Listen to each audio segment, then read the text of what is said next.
Hi guys, welcome to my channel education file. और आज हम करने वाले हैं एमसीक्यूज प्लस रिवीजन। ठीक है, ये होगा पार्ट 1 जिसमें कवर होंगी यूनिट्स 1 एंड यूनिट 2। ओके, क्योंकि वीडियोस बहुत बड़े बन जाएंगे अगर मैं सब कुछ इंक्लूड कर दूंगा एक ही में।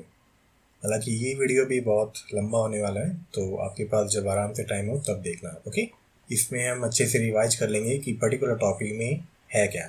चलो स्टार्ट करते हैं। यूनिट फर्स्ट करते हैं पहले। Okay, so the school where all the students can study under one roof without any discrimination. ऐसा स्कूल जहाँ पे सभी तरह के बच्चे एक ही छत के नीचे पढ़ सकते हैं बिना किसी भेदभाव के, उस स्कूल को या उस एजुकेशन को क्या कहते हैं?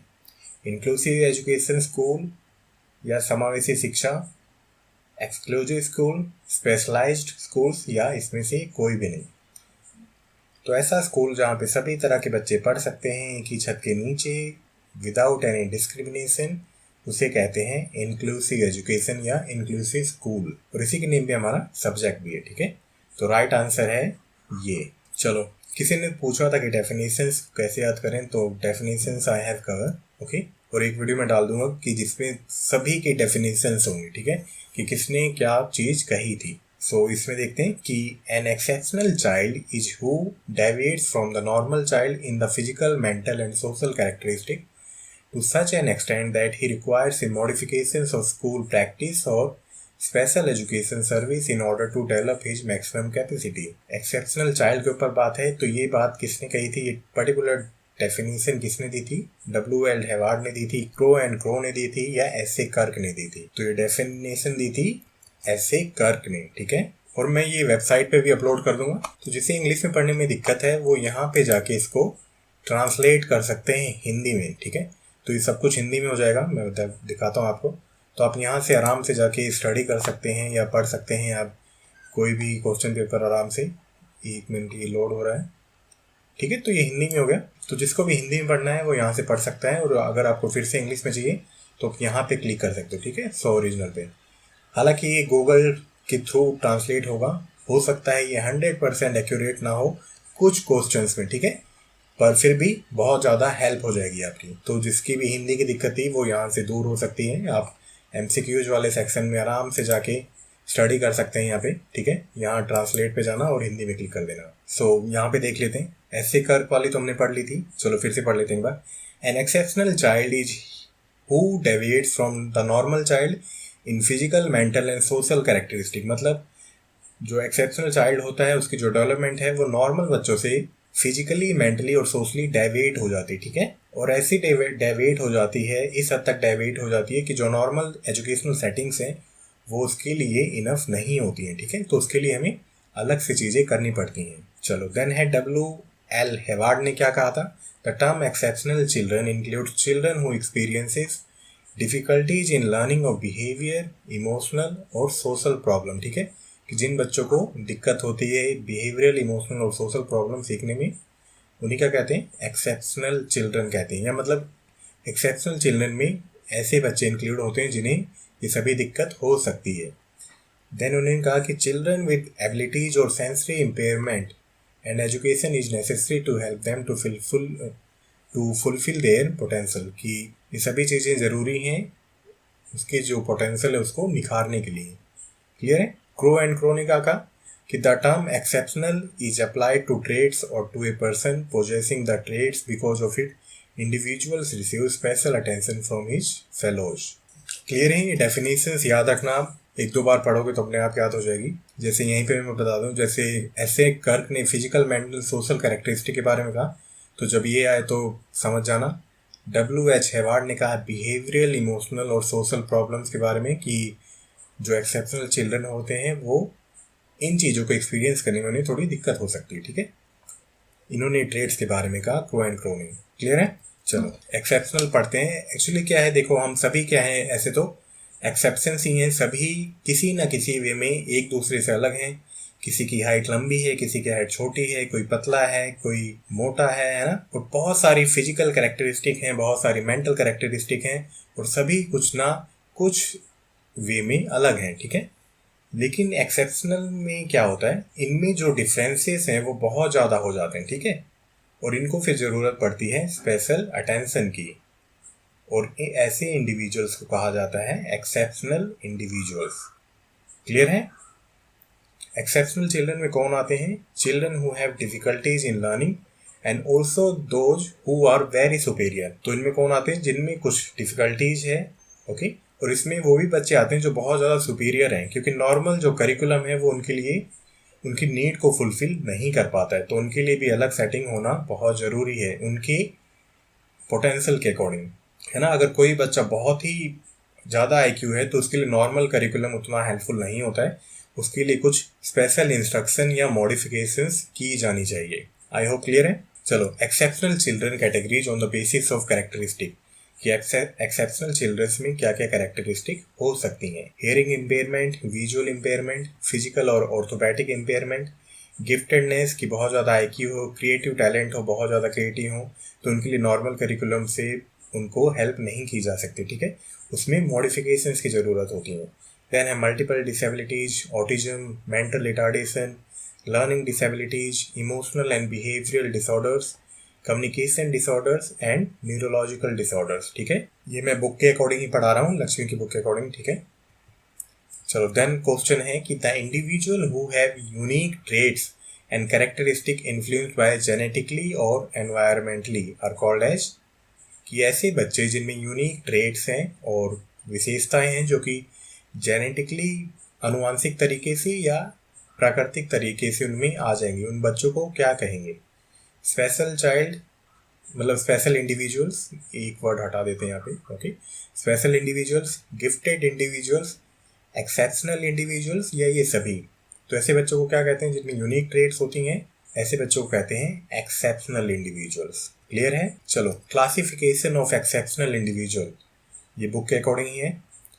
तो कौन कौन सी क्लासिफिकेशन हो सकती है? हो सकता है उनमें इंटेलेक्चुअल डेविएंस हो, मतलब उनका दिमाग उतनी अच्छे तरीके से सब कुछ हैंडल ना कर पाता हो, मतलब उनकी इंटेलेक्चुअलिटी, सोशल बिहेवियर उनका कम हो, ठीक है। जैसे मेंटल रिटार्डेशन को आजकल कहते हैं इंटेलेक्चुअल डिसेबिलिटी। हो सकता है उसमें गिफ्टेडनेस या क्रिएटिविटी बहुत ज़्यादा हो। देन है सेंसरी डेविएंस, कि उसमें विजुअल इम्पेयरमेंट हो या हेयरिंग इम्पेयरमेंट हो, मतलब उनकी सेंस ऑर्गन अच्छे से काम ना करते हो। देन है मोटर डेविएंस। मोटर डेविएंस में क्या है? जो हमारे ब्रेन से सिग्नल जाते हैं लिम्स को या अदर बॉडी पार्ट को, उसमें दिक्कत आ जाए। तो स्पीच इम्पेयरमेंट, हमारी जीभ भी कैसे हिलती है? हमारे ब्रेन के एक्शन से हिलती है। और ऑर्थोपैडिक इम्पेयरमेंट, क्योंकि हमारे लिम्स कैसे हिलते हैं? जो ब्रेन से सिग्नल्स आते हैं उनके थ्रू, ठीक है। तो ये हो गया मोटर डेविएंस। पर्सनैलिटी डेविएंस में हो गई learning disabilities and emotional disorders हो गए, ठीक है। देन है एजुकेशनल डेविएंस। इसमें है कि बहुत ज़्यादा कोई बच्चा एजुकेशनली ब्राइट हो या बहुत ज़्यादा एजुकेशनली बैकवर्ड हो या बहुत ज़्यादा कम्युनिकेशन डिसऑर्डर हो उनमें। देन है सोशल डेविएंस। सोशल डेविएंस में क्या आता है? मेल एडजस्टेड चिल्ड्रन, ठीक है। इसलिए सोशल ग्रोथ भी बहुत अच्छी होनी चाहिए या प्रॉपर वे से होनी चाहिए, नहीं तो बच्चों में क्या होता है? एक डर आ जाता है, एक साइनेस आ जाती है, ठीक है, शर्माने लगते हैं वो किसी भी काम को करते वक्त। Deprived children and juvenile children, ठीक है, सोशल डेविएंस में आता है। ट्रोमेटिक ब्रेन इंजरी हो सकती है जिसके कारण ब्रेन के सिग्नल्स में या मसल्स एक्टिविटी में या प्रॉपर कोऑर्डिनेशन में दिक्कत हो सकती है। And multiple डेविएंस। क्लियर है? ये क्या है? क्लासिफिकेशंस ऑफ एक्सेप्शनल इंडिविजुअल्स है। चलो, if the individual have vision less than dash after maximum correction are called as visually impaired। तो ऐसे इंडिविजुअल्स को क्या कहते हैं? जिसका विजन करेक्शन के बाद भी कम हो, मतलब कौन सी रेंज आएगी वो, ठीक है, 6/60, 6/24, 6/16 या 6/36। तो वो रेंज होती है 6/60, मतलब इससे भी, मतलब इतनी रेंज पे भी अगर दिखाई नहीं दे रहा है आफ्टर मैक्सिमम करेक्शन, मतलब ग्लासेस भी लगा दिए और किसी इंडिविजुअल को नहीं दिखाई दे रहा है, then the individuals are called as visually impaired. इसमें क्या है? If an individual is having visual acuity, दृश्य तीक्ष्णता, लेस देन 6/60, अगर 6/60 से कम है after correction by glasses, may be called as visual impaired person, ठीक है। 6/60 होता है ये, अगर किसी पर्सन को ये भी नहीं दिखाई दे रहा है, इट्स मीन कि वो विजुअली इम्पेयर्ड पर्सन है। क्लियर है? नॉर्मल क्या होता है? 6/6 होता है। चलो, we can divide visually impaired in dash categories, ये बुक के अकॉर्डिंग है। बुक में कितनी कैटेगरीज दी गई हैं? 5 हैं, 6 हैं, 4 हैं या 2 हैं? तो बुक में दी गई हैं 4 categories. Okay, visually impaired persons को या इंडिविजुअल्स को हम 4 कैटेगरीज में डिवाइड कर सकते हैं। आई होप आपको समझ में आ रहा है। चलो, कितनी तरह की हैं? फर्स्ट है प्रोफाउंडली इम्पेयर्ड, मतलब इनमें जो एक्विटी है, जो देखने की क्षमता है, वो बिल्कुल जीरो है। ठीक है। देन है सेवरली इम्पेयर्ड, ये क्या है?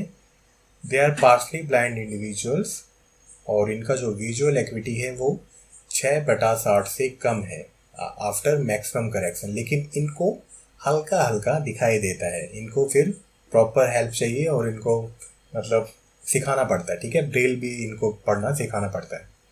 देन है मॉडरेटली इम्पेयर्ड, इनकी रेंज क्या है? इन्हें 6/24 टू 6/60 वाली रेंज में इनका जो विजन है इस रेंज में होता है। ठीक है, ये प्रॉपर काम कर सकते हैं अगर इनको अच्छे से हेल्प दी जाए। देन आता है माइल्डली इम्पेयर्ड। माइल्डली इम्पेयर्ड में जैसे ये क्या है, जनरल इन नेचर है, मतलब बहुत नॉर्मल है। ये तो इतना तो मेरा भी आई थिंक 6/12 ही है।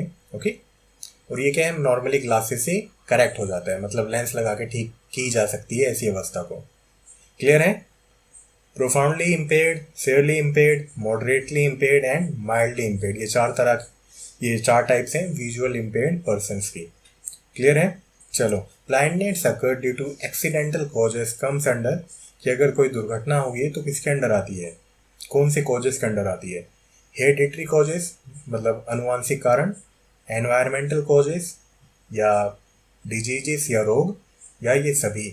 तो देखो, एक्सीडेंटल कारण है तो ये किसके अंदर आएगा? एनवायरमेंटल के कारण आएगा। ठीक है, क्योंकि ये ब्रॉड टर्म है और एनवायरमेंटल कॉजेस बहुत तरह के हो सकते हैं। चलो, देन आता है mildly hearing impaired individuals can not here sound below dash decibel. जो माइल्डली हियर इम्पेयर्ड पर्सन्स हैं वो कितने डेसिबल तक की साउंड नहीं सुन सकते हैं? ठीक है, 26 से 54 डेसिबल या 55 to 69 डेसिबल्स, 70 to 89 डेसिबल्स, या ये सभी?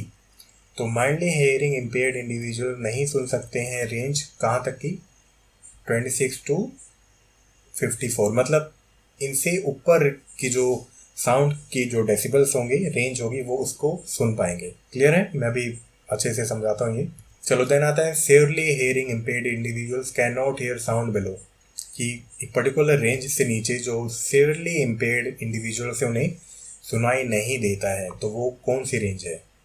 26 to 54, 55 to 69, 70 to 89, या ये सभी? तो जो severally impaired hearing impaired individual से उन्हें 70 to 89 डेसिबल से नीचे तक की साउंड सुनाई नहीं देती है। क्लियर है? तो इसका राइट आंसर है ये। और इससे ऊपर की साउंड तो क्या है, फिर वैसे भी कान फोड़ो हो जाती है। ठीक है, ऐसे में फिर जो इम्पेयर्ड इंडिविजुअल्स होते हैं उन्हें हियरिंग एड प्रोवाइड की जाती है। क्लियर है? चलो, यहाँ पे पढ़ते हैं हम। हियरिंग इम्पेयरमेंट क्या है? रिफर्स टू कंप्लीट और partial loss of hearing ability, कि कंप्लीट लॉस हो जाए या पार्शियल लॉस हो जाए। बेसिकली 2 टाइप्स की होती हैं, डीफ बधिर, मतलब बिल्कुल ही सुनाई ना देता हो, या हार्ड ऑफ हियरिंग, मतलब सुनने में दिक्कत हो। ओके, अब डिग्री ऑफ हियरिंग इम्पेयरमेंट कैसे है? माइल्डली हियरिंग इम्पेयर्ड में क्या है, 26 से 54 डेसिबल्स की साउंड उन्हें नहीं सुनाई देती है, मतलब 54 डेसिबल से ऊपर की साउंड उन्हें सुनाई देगी। तो ऐसे में क्या है, इनको हियरिंग एड्स प्रोवाइड करके इनकी हेल्प की जा सकती है। देन है मॉडरेटली हियरिंग इम्पेयर्ड, इनको 55 to 69 से ऊपर की जो डेसिबल साउंड होती हैं वही सुनाई देती हैं। और ये ऐसे बच्चे क्या हैं, रेगुलर स्कूल में भी पढ़ सकते हैं और अपनी स्किल्स को रिफाइन करने के लिए स्पेशल स्कूल्स में भी पढ़ सकते हैं। हमने एक चीज़ पढ़ी थी ना 3rd यूनिट में, कि हियरिंग इम्पेयर्ड बच्चों के लिए क्या क्या एजुकेशनल इम्प्लीकेशंस हो सकती हैं। तो उसमें हमने पढ़ा था कि बच्चे रेगुलर स्कूल में कुछ टाइम बिता सकते हैं और फिर स्पेशल स्कूल में भी टाइम बिता सकते हैं। ठीक है, और इन्हें थोड़ी ट्रेनिंग की भी ज़रूरत होती है। चलो, देन है सेवरली हियरिंग इम्पेयर्ड, इन्हें 70 से 89 डेसिबल की साउंड सुनाई नहीं देती है, मतलब उससे ऊपर की साउंड सुनाई देगी इन्हें। ठीक है, तो ये रेगुलर स्कूल में इनकी हेल्प नहीं हो सकती है, इन्हें स्पेशल स्कूल्स की ज़रूरत होती है। इन्हें लिप रीडिंग सिखाई जाती है और साइन लैंग्वेज भी सिखाया जाता है। तो डीफ पर्सन किसको कहेंगे? जिसे विद और विदाउट हेयरिंग एड्स सुनाई ना देता हो। बिल्कुल सिंपल है, मैं ये वेबसाइट पे अपलोड कर दूंगा, जिसको हिंदी में पढ़ना है वो ट्रांसलेट करके पढ़ सकता है इजीली। चलो इस क्वेश्चन में क्या है, the individual who are not hearing impaired, कि जो बच्चा पहले से हेयरिंग इम्पेयर्ड नहीं है लेकिन जब उसमें लैंग्वेज एंड स्पीच का डेवलपमेंट हो वो उससे पहले ही डीफ हो जाए या उसे सुनाई ना दे, तो उस डीफनेस को क्या कहते हैं। अब बिफोर की बात हो रही है तो इसमें थोड़ा दिमाग लगाओ। By birth deafness, pre lingual deafness, post lingual deafness, या इनमें से कोई नहीं। तो बात हो रही है बिफोर की, ठीक है। तो इसका राइट आंसर है प्री लिंगुअल डीफनेस, मतलब लिंगुअल एबिलिटी उत्पन्न होने से पहले या डेवलपमेंट होने से पहले ही डीफनेस आ जाए, ठीक है। और development of language and speech के बाद जब डीफनेस आए तो उसे कहेंगे पोस्ट लिंगुअल डीफनेस।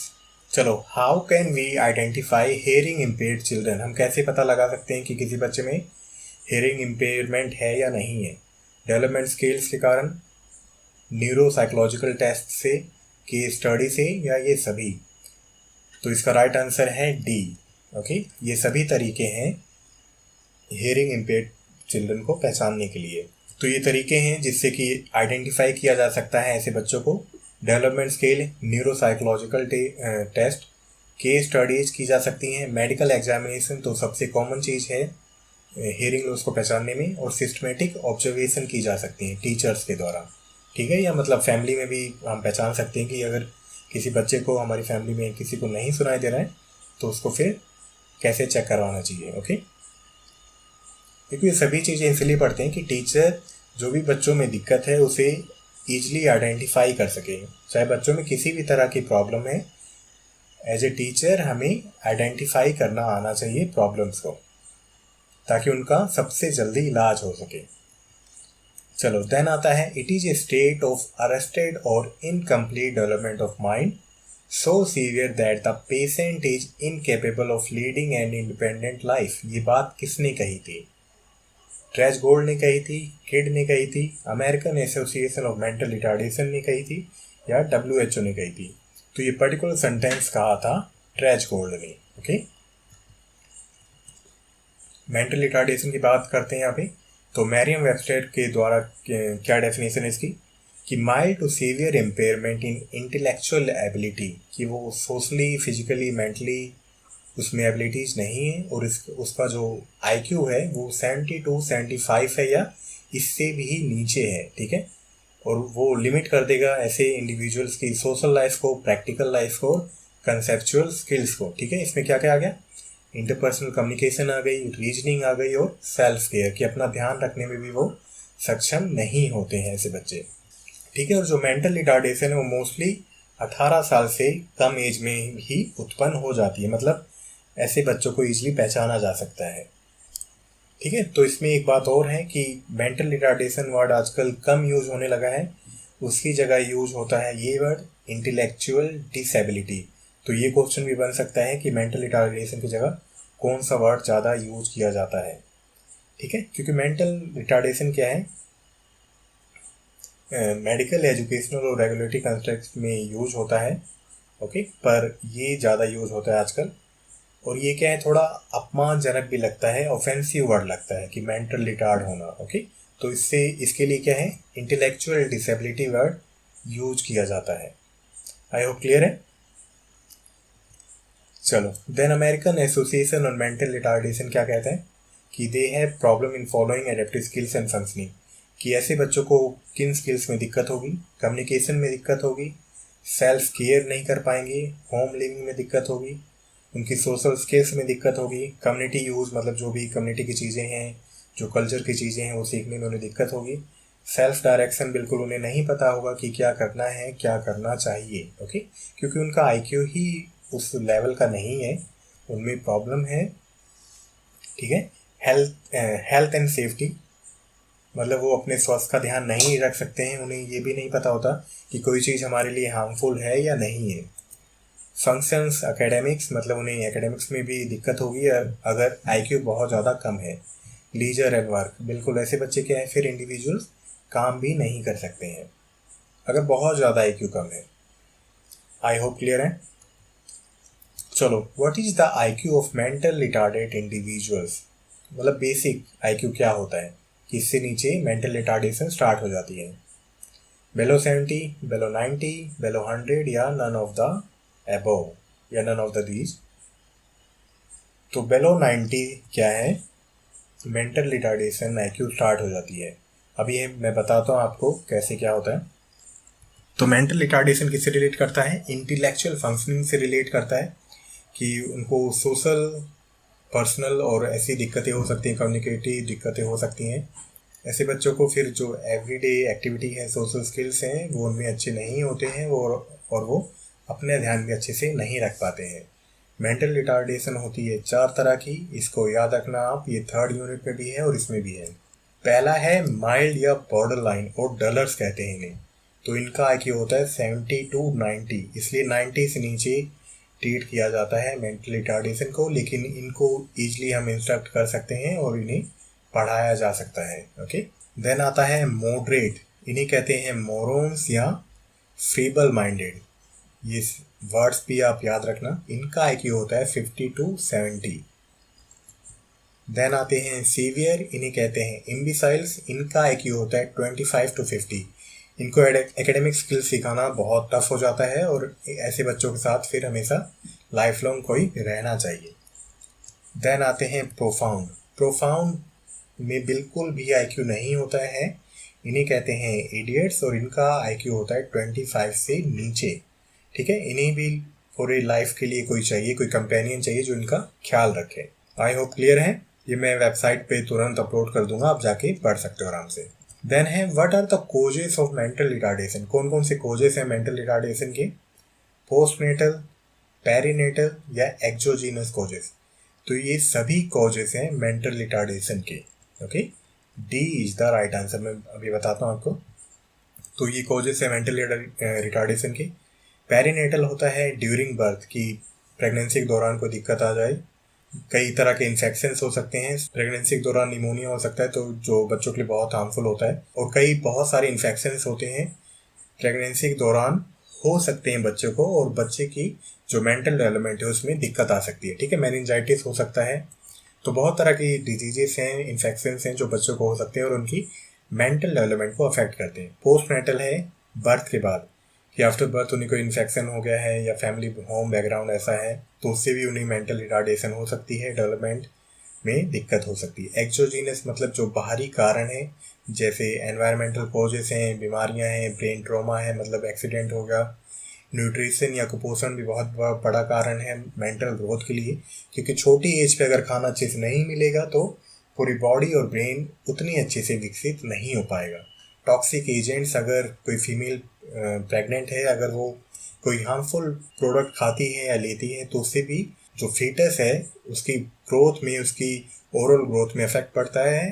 तो पर्टिकुलर एजेंट्स होते हैं जो कि ब्रेन डेवलपमेंट को अफेक्ट करते हैं। ठीक है, जो बायो वाले हैं वो रिलेट कर सकते हैं इन चीज़ों से। देन है एंडोजीनस मतलब आंतरिक तरीके। आंतरिक तरीके में क्या आता है, हेरिडिटरी मतलब अनुवांशिक कारण, जो जेनेटिक कारण होते हैं उनके कारण मेंटल रिटार्डेशन आ जाए। द कोजेस ऑफ लोकोमोटरी और ऑर्थोपेडिक इम्पेयरमेंट, कौन कौन से कारण हैं लोकोमोटरी और ऑर्थोपेडिक इम्पेयरमेंट के, congenital causes, acquired causes, hereditary causes या ये सभी। तो ये सभी कारण हैं लोकोमोटरी या ऑर्थोपेडिक इम्पेयरमेंट के। क्लियर है, इसका राइट आंसर है डी।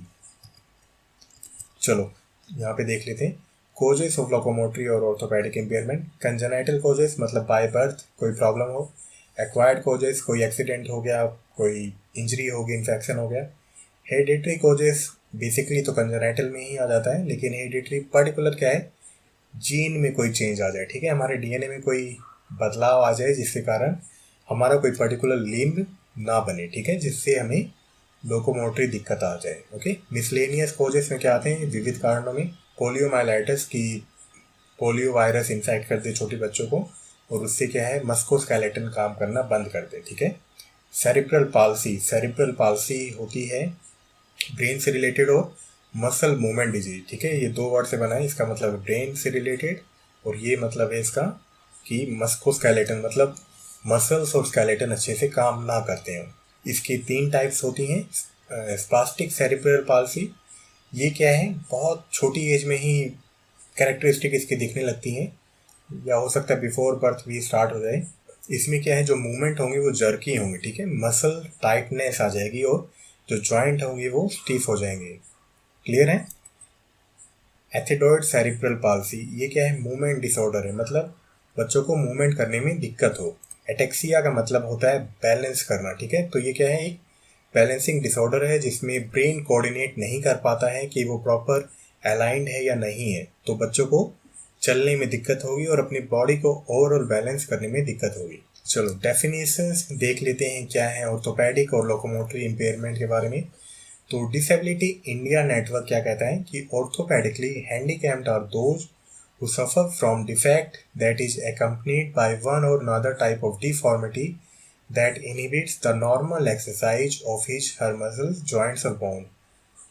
मतलब ऐसी डिफॉर्मिटी आ जाना जो कि इनिबिट कर दे उनकी नॉर्मल एक्सरसाइज को, मसल्स को, जॉइंट्स को और बोन्स को, ठीक है, ये बात कहता है डिसेबिलिटी इंडिया नेटवर्क। देन आती है बात रिहेबिलिटेशन काउंसिल ऑफ इंडिया, कैसे डिफाइन करता है इसको कि a person's inability to execute distinctive activities associated with moving both himself and object. Okay, या तो वो खुद भी ना मूव कर पाता हो या किसी ऑब्जेक्ट को ना मूव करवा पाता हो, ठीक है, from place to place, and such inability resulting from affliction of musculoskeleton and nervous system. ये हो सकता है या तो मस्कुलोस्केलेटन मतलब मसल्स और स्केलेटन काम ना करता हो, या नर्वस सिस्टम के कारण ऑर्थोपेडिक या लोकोमोटरी इम्पेयरमेंट आ जाए। देखो बुक में हैंडीकैप, इम्पेयरमेंट और डिसेबिलिटी के मतलब ये अलग अलग दिए गए हैं, तो उसको भी आप क्लियर अच्छे से पढ़ लेना, या मैं जब सेकंड पार्ट डालूंगा तो उसमें बता दूंगा। ओके, चलो देन है प्रेजेंस ऑफ मोर देन 2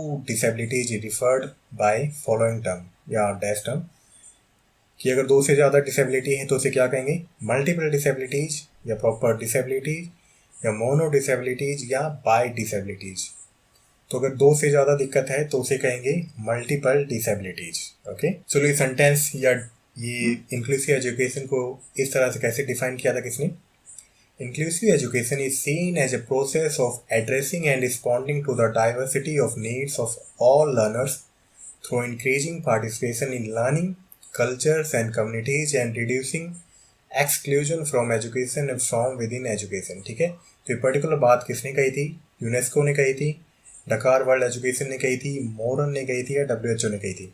तो ये पर्टिकुलर डेफिनेशन दी थी यूनेस्को ने। Okay, UNESCO is the right answer. ठीक है, चलो यहाँ पे मैं बता देता हूँ। तो यूनेस्को वाली तो हम वैसे पढ़ ही चुके हैं, सीधा मोरन से स्टार्ट करते हैं। मोरन ने कहा था inclusive education is about embracing education values of equity, diversity and social justice.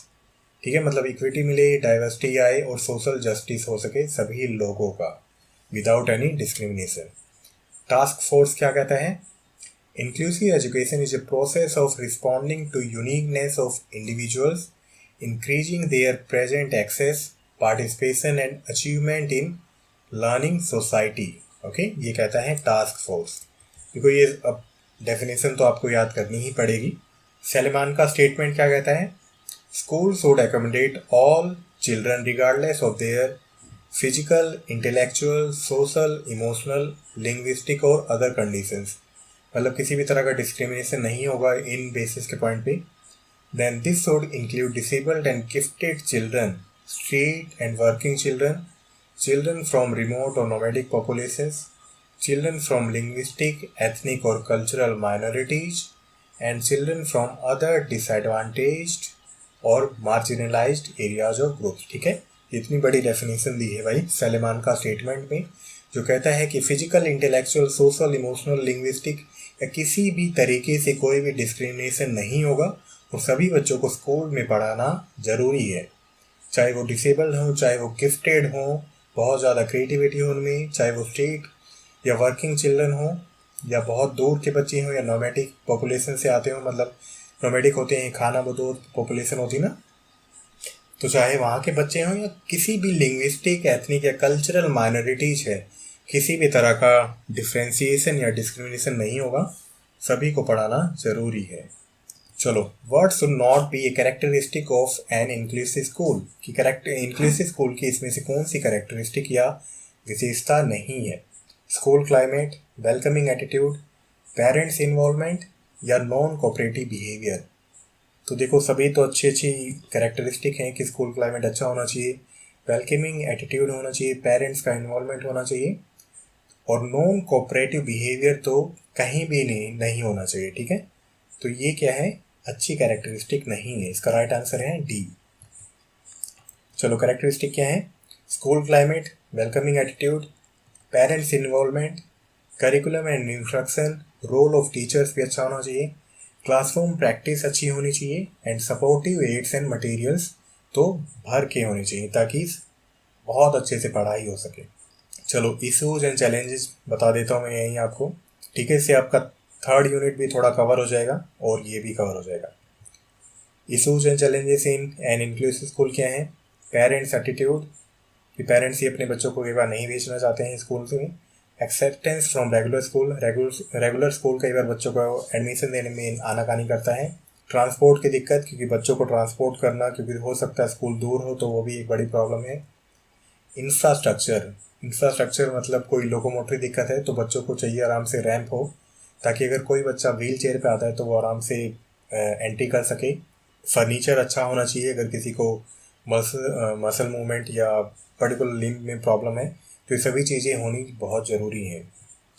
Attention from teachers, ठीक है, टीचर्स एटीट्यूड तो सबसे ज़रूरी है क्योंकि जितना ज़्यादा टीचर्स हेल्पफुल होंगे, जितना ज़्यादा उनमें हेल्प करने की भावना होगी, स्कूल्स उतने ही अच्छे होंगे। ओके, तो ये इशूज एंड चैलेंजेस हैं इंक्लूसिव स्कूल के।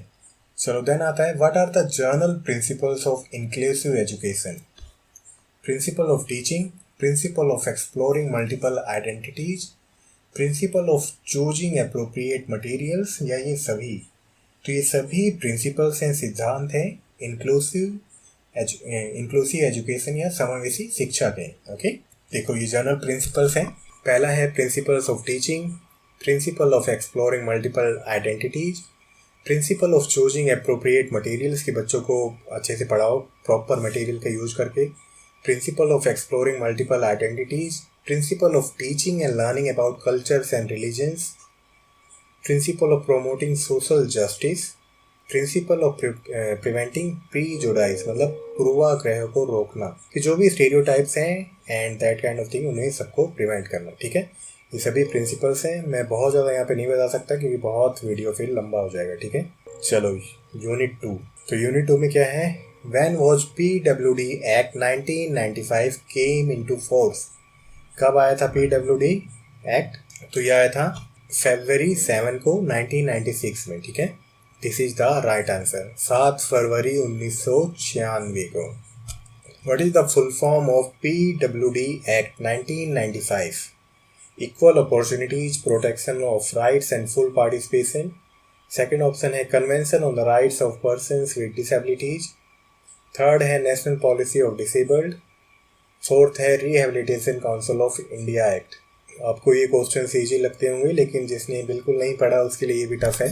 तो इसका राइट आंसर क्या है, ए। ठीक है, ये प्रॉपर बात कही गई थी PWD एक्ट में कि इक्वल अपॉर्चुनिटीज देना, प्रोटेक्शन ऑफ राइट्स मतलब उनके हक को प्रोटेक्ट करना और उनके फुल पार्टिसिपेशन को एनहेंस करना। चलो इसकी हिस्ट्री पढ़ा देता हूँ मैं। देखो दिसंबर 12 1995 को ये लोकसभा में अप्रूव हुआ था। 7 फरवरी 1996 को ये एनफोर्स हुआ था।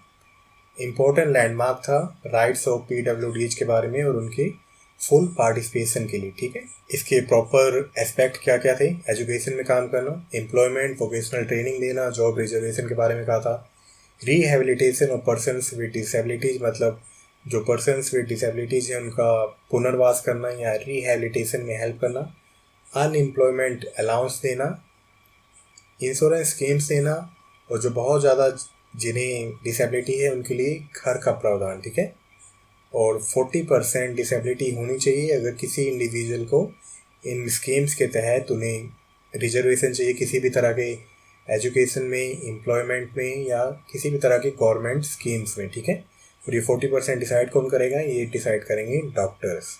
चलो RCI या rehabilitation council of India set as registered society. Registered society कब बनी थी ये, 1986 में, 1985 में, 1988 में या 1990 में। तो ये कब बनी थी? 1986 में। ओके, इसी से रिलेटेड क्वेश्चन है कि RCI स्टैट्यूटरी बॉडी कब बनी थी? ठीक है, मतलब सांविधानिक इकाई जिसके पास अपनी पावर्स हों। कब बनी थी? 22 सितंबर 1993 को, या 22 जून 1993 को, या 4 मई 1993 को, या 20 अगस्त 1993 को। कब बनी थी ये बनी थी 22 जून 1993। क्लियर है? This is the right answer. ये सभी वीडियोस इंक्लूसिव एजुकेशन की प्लेलिस्ट में हैं, आप जाके प्रॉपर पढ़ सकते हो। और जिसने भी ऑलरेडी पढ़ रखा है ना, तो उसके लिए तो आई थिंक काफ़ी अच्छे से रिवाइज हो जा रहा है टॉपिक। चलो, what is the duty of RCI? क्या ड्यूटी थी इनकी RCI की? Regulate the law against violation of PWD act, regulate the infrastructure of the differently able persons in the country, या regulate and monitor facilities given to PWD and to standardise syllabus. तो इनकी duty क्या थी? इनकी duty थी सी। ठीक है, right answer है ये। मतलब जो भी फैसिलिटीज़ दी जा रही हैं PWDs को, उनका ध्यान रखना। और जो भी ऐसी यूनिवर्सिटीज़ हैं जो भी ऐसे कोर्स करवा रही हैं स्पेशल एजुकेशन में, तो उनके लिए सिलेबस भी कौन बनाता है? उनके लिए सिलेबस भी यही बनाता है या यही स्टैंडर्डाइज करता है। ठीक है, कि प्रॉपर सिलेबस होना चाहिए अगर कोई इंडिविजुअल स्पेशल एजुकेशन कर रहा है, या ऐसे इंस्टीट्यूट जो कि स्पेशल एजुकेशन दे रहे हैं। ठीक है, तो सिलेबस डिसाइड करता है RCI। चलो, RCI या रिहेबिलिटेशन काउंसिल ऑफ इंडिया, ये क्या है? एक गवर्नमेंट बॉडी है जो किसके लिए काम करती है? काम करती है ये disadvantaged and differently ables and special education requirement communities के लिए। ओके, इसकी हिस्ट्री क्या है? 1986 में ये एक रजिस्टर्ड सोसाइटी बनी। 1992 में एक बिल पास हुआ। ओके, और 22 जून 1993 को ये बन गई एक संवैधानिक निकाय। ओके, स्टैट्यूटरी बॉडी बन गई है। और 2000 में ये एक्ट अमेंड हुआ और इसकी जो पावर्स थी वो और ज़्यादा ब्रॉडन्ड हो गई। ठीक है, चलो, देन आता है national policy for persons with disabilities. कब आया था ये? अगस्त 2016 या 25 फरवरी 2006, 10 अगस्त 2006 को, या 25 फरवरी 2006 को, या 10 जून 2006 को, या 10 फरवरी 2006 को। तो ये कब आया था? ये आया था 10 फरवरी 2006 को। ठीक है, तो ये पॉलिसी बनी थी 10 फरवरी 2006 को। ये आती है ministry of social justice and empowerment के अंदर। ये क्यों आई थी? ये इसलिए आई थी कि जो भी इंटरेस्ट हैं और राइट्स हैं डिसेबल्ड पर्सन को, उनको अच्छे से लागू किया जाए या उनका ध्यान रखा जाए। इसका मोटिव क्या था? To ensure and enhance the inclusive education. ठीक है, और इक्वल राइट्स सभी के लिए जो भी हमारे कॉन्स्टिट्यूशन में है। और जो वॉलेट करते हैं इन राइट्स को, उनके लिए पनिशमेंट का प्रावधान था। नेशनल पॉलिसी क्या कहती है कि ये सभी पर्सन्स को इक्वली इम्पोर्टेंट पर्सन मांगती है, कि सभी का देश की तरक्की में पूरा सहयोग देना, और सभी इंडिविजुअल्स देश की तरक्की के लिए इम्पोर्टेंट हैं। ठीक है, और सभी क्या है? सोशली इक्वल है। चलो, इससे पहले क्या आ गया था? इससे पहले PWD एक्ट आ चुका था 1995 में। इसका स्लोगन था, या इसका फुल फॉर्म थी, equal opportunities, protection of right and full participation. 1992 में RCI आया था। देन उसके बाद आया था national trust for welfare of persons with autism, cerebral palsy, mental retardation and multiple disabilities act. ये 1999 में आया था। चलो, ऑब्जेक्टिव्स क्या थे? बैरियर फ्री एनवायरनमेंट क्रिएट करना ताकि सभी लोग आसानी से कहीं भी घूम सकें, मतलब जो डिसेबल्ड पर्सन्स हैं। वीमेन विद डिसेबिलिटीज़ पे ध्यान देना। इशूज ऑफ डिसेबिलिटी सर्टिफिकेट, मतलब जो डिसेबल्ड पर्सन है उनको सर्टिफिकेट देना ताकि वो स्कीम का फ़ायदा उठा सकें, जो भी गवर्नमेंटल स्कीम्स हैं। प्रमोशन ऑफ NGO, की जो भी NGO काम कर रही हैं अच्छे वे में या बहुत ज़्यादा अच्छे से काम कर रही हैं, उनको प्रमोट करना और उन्हें फंड प्रोवाइड करवाना।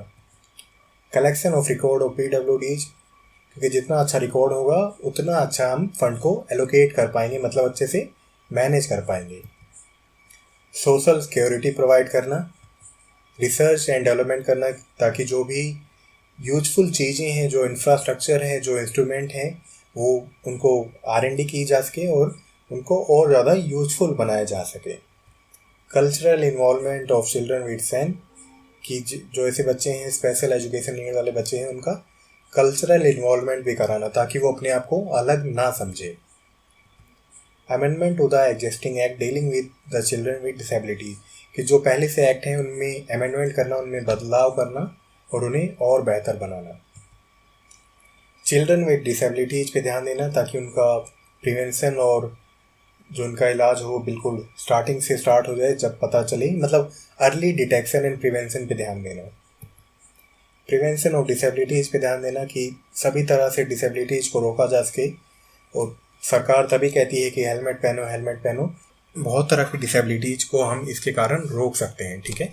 चलो देन आता है which period of the years was declared as the year for the persons with disabilities.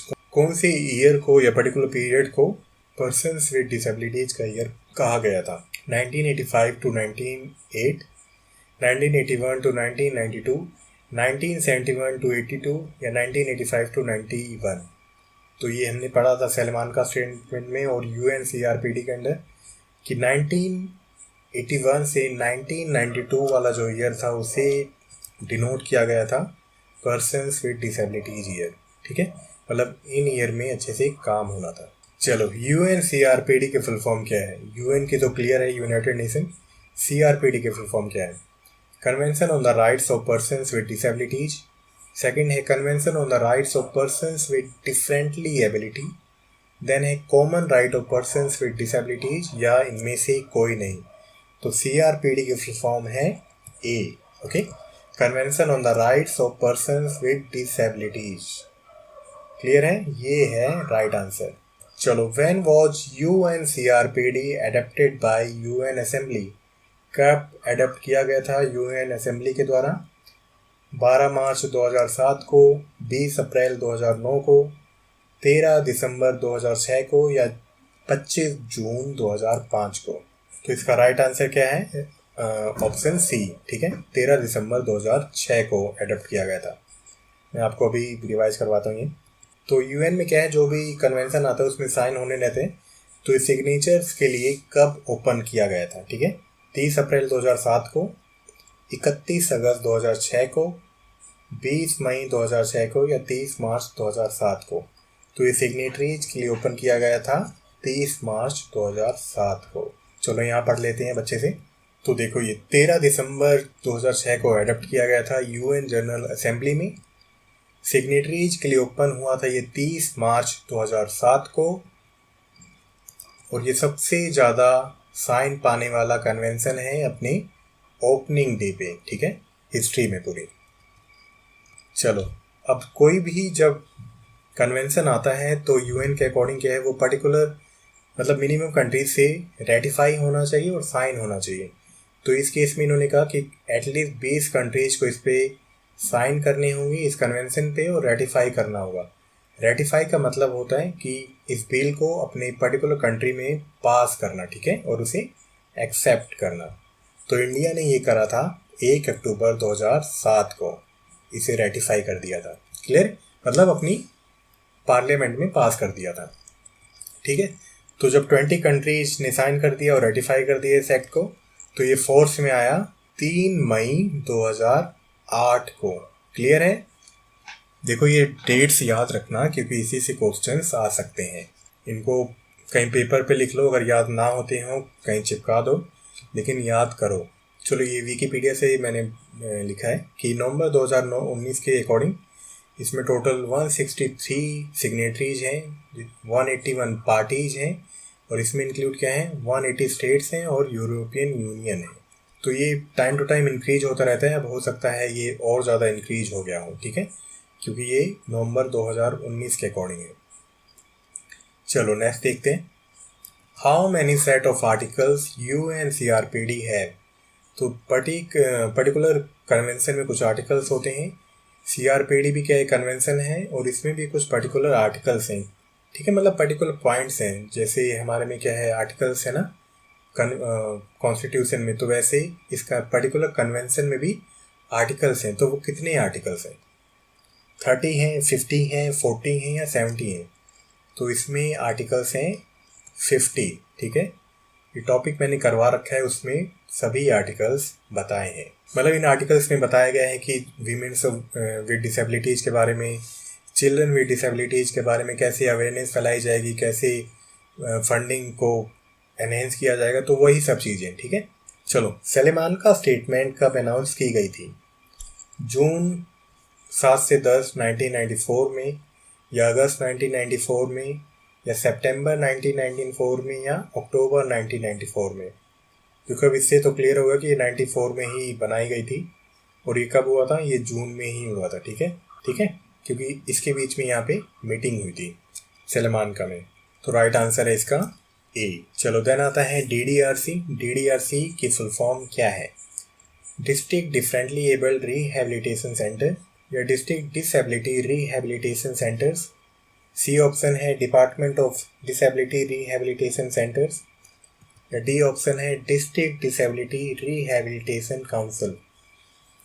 तो DDRC की फुल फॉर्म है बी, ठीक है, डिस्ट्रिक्ट डिसेबिलिटी रिहेबिलिटेशन सेंटर्स, जो हर एक डिस्ट्रिक्ट में होता है। चलो, इसमें डिस्ट्रिक्ट मैनेजमेंट टीम होती है DDRC के अंदर, तो उसका जो मेन चेयरमैन है वो कौन होते हैं, ठीक है? DM होते हैं, डिप्टी मजिस्ट्रेट, सरपंच होते हैं, या MLA होते हैं डिस्ट्रिक्ट के, या डिस्ट्रिक्ट कलेक्टर होते हैं। तो इसके जो चेयरमैन हैं डिस्ट्रिक्ट मैनेजमेंट टीम के, वो होते हैं डिस्ट्रिक्ट कलेक्टर, ओके, DC होते हैं इसके जो चेयरमैन है, ठीक है, वही कंट्रोल करते हैं इसको भी। चलो, DDRC बारे में रिवाइज कर लेते हैं। तो ये जो स्कीम है ये आती है ministry of social justice and empowerment के अंदर। ये 2000 में इम्प्लीमेंट की गई थी, और इसका एम था PWD एक्ट 1995 की चीज़ों को इम्प्लीमेंट करना, ठीक है। इसका मोटो था कि जो ग्रास रूट लेवल पे काम होना है, मतलब डिस्ट्रिक्ट क्या है, एक तरह से ग्रास रूट लेवल है, और ये गांव को भी कनेक्ट करते हैं, ठीक है। तो जो सभी स्कीम्स हैं वो गांव तक भी पहुँचें और बिल्कुल घास की जड़ तक जाएं, है ना। ग्रास रूट लेवल का मतलब यही होता है कि जो फैसिलिटी हैं वो पूरी एंड पॉइंट तक पहुँचे, ओके। तो इसके तहत क्या फैसिलिटी प्रोवाइड होती हैं, इंफ्रास्ट्रक्चर प्रोवाइड होता है, अवेयरनेस प्रोवाइड होता है, रिहेबिलिटेशन प्रोवाइड किया जा सकता है, और जो भी काम देने होते हैं वो सभी कौन कंट्रोल करता है? DDRC कंट्रोल करता है, ठीक है। रोल क्या है इसके? डिटेक्शन, पता लगाना, मतलब कोई डिसेबिलिटी है या नहीं, अर्ली डिटेक्शन एंड प्रिवेंशन पे ध्यान देना, फॉलोअप्स पे ध्यान देना, अगर किसी को असिस्टिव डिवाइस दी गई है तो उसका रिपेयर करवाना, थेरेपेटिक सर्विस देना जैसे कि physiotherapy, speech therapy, facilitation of disability certificate देना, बस पासेस देना, और बहुत तरह की फैसिलिटीज़ हैं जो कि DDRC में प्रोवाइड की जाती हैं, और अच्छे रिजल्ट के लिए काम करते हैं किसके साथ? Rural development and revenue and department of health education के साथ, ठीक है। चलो, इसमें एक टर्म है कि IEDC की फुल फॉर्म क्या है? Integrated education for disabled children. Second है inclusiveness of education for disabled children. C option है integrated education for differently abled children. Then है inclusive education for disabled children. तो IEDC की फुल फॉर्म क्या है? Gas करो पहले। IEDC की फुल फॉर्म है A, okay, integrated education for disabled children. चलो, RPWD एक्ट के द्वारा जो मिनिमम डिसेबिलिटी क्राइटेरिया है किसी भी गवर्नमेंटल स्कीम्स का फ़ायदा उठाने के लिए, वो कितना होना चाहिए, ठीक है। मतलब मिनिमम डिसेबिलिटी कितनी होनी चाहिए पर्टिकुलर ऑर्गन या पर्टिकुलर लिम्ब को लेके? 50%, 60%, 40% या 70%? तो ये होनी चाहिए 40%, ठीक है। अगर 40% डिसेबिलिटी है तभी गवर्नमेंटल स्कीम्स का फ़ायदा उठा पाएगा कोई इंडिविजुअल। चलो, as per RTE act what is the age of compulsory education for differently abled children? ये अंडरलाइन वर्ड याद रखना, ठीक है। तो कितनी एज है ये? 6 to 14 years, 6 to 20 years, 6 to 18 years, या 6 to 16 years? For differently able children के लिए ये एज है 6 to 18 ईयर्स, ठीक है। सी इज द राइट आंसर। और नॉर्मल जो बच्चे हैं उनके लिए ये एज है 6 to 14 ईयर्स। क्लियर है? चलो, how many health conditions are covered in RPWD act? कितनी हेल्थ कंडीशंस को कवर किया गया है RPWD एक्ट में? 18, 20, 22 या 21? तो 21 हेल्थ कंडीशंस को कवर किया गया है। मैं यहाँ पे जल्दी जल्दी बता देता हूँ।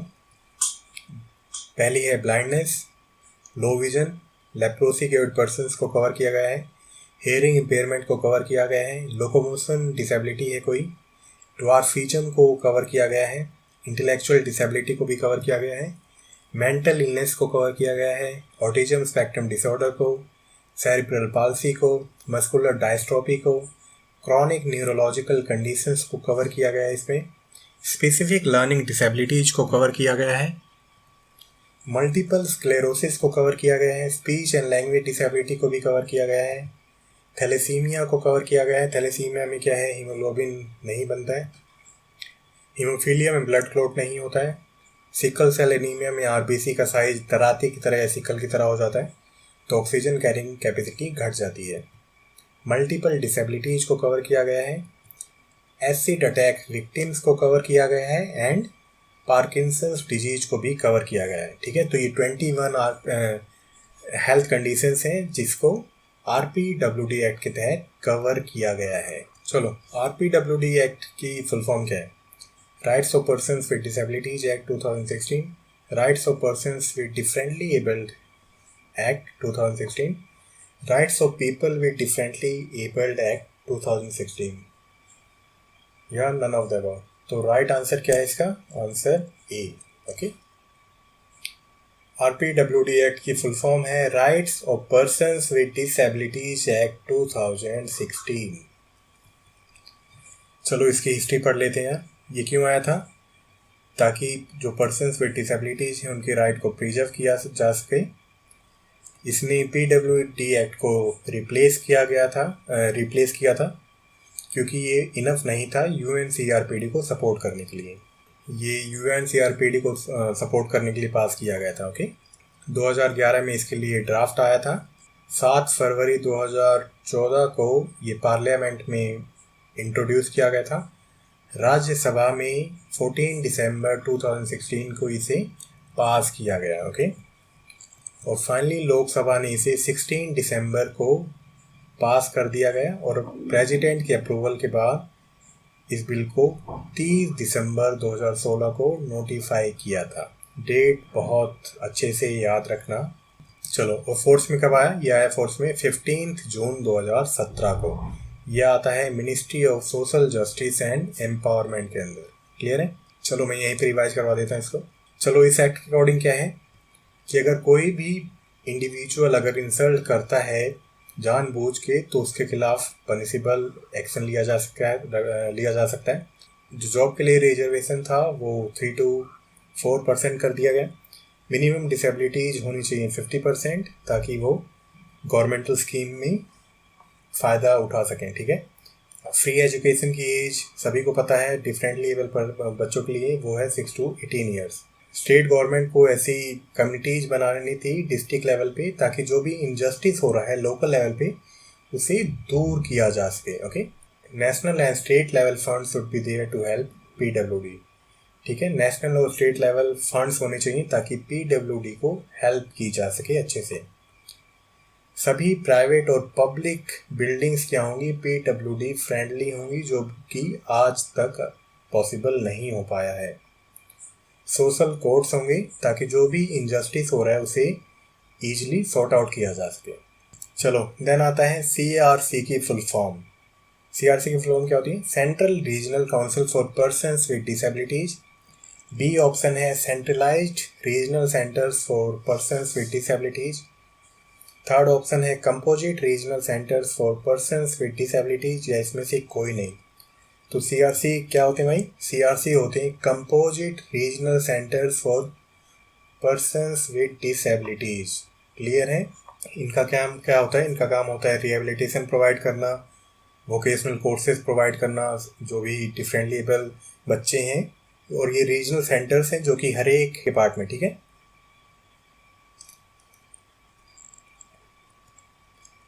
सो इस वीडियो में इतना ही था। आई होप आपको पसंद आया हो। आई होप रिवीजन अच्छे से हो गई हो, जिसमें भी टॉपिक पढ़े हैं या जिसने एटलीस्ट नहीं पढ़े हो उसको एक आइडिया लग गया हो। ठीक है, तो नेक्स्ट वीडियो में हम पढ़ेंगे 3rd and 4th यूनिट, और उसके बाद हम स्टार्ट करेंगे लैंग्वेज अक्रॉस करिकुलम की। सो ये मैं वेबसाइट पे अपलोड कर दूंगा। अभी तक का जो पार्ट है ये अपलोड कर दूंगा मैं, आप वहाँ पे ट्रांसलेट करके ईजिली पढ़ सकते हो। ठीक है, तो अगर आपको वीडियो अच्छा लगा हो आप लाइक कर सकते हो, चैनल को सब्सक्राइब कर सकते हो और फ्यूचर नोटिफिकेशन के लिए दबा सकते हो bell icon. Till then bye bye, take care.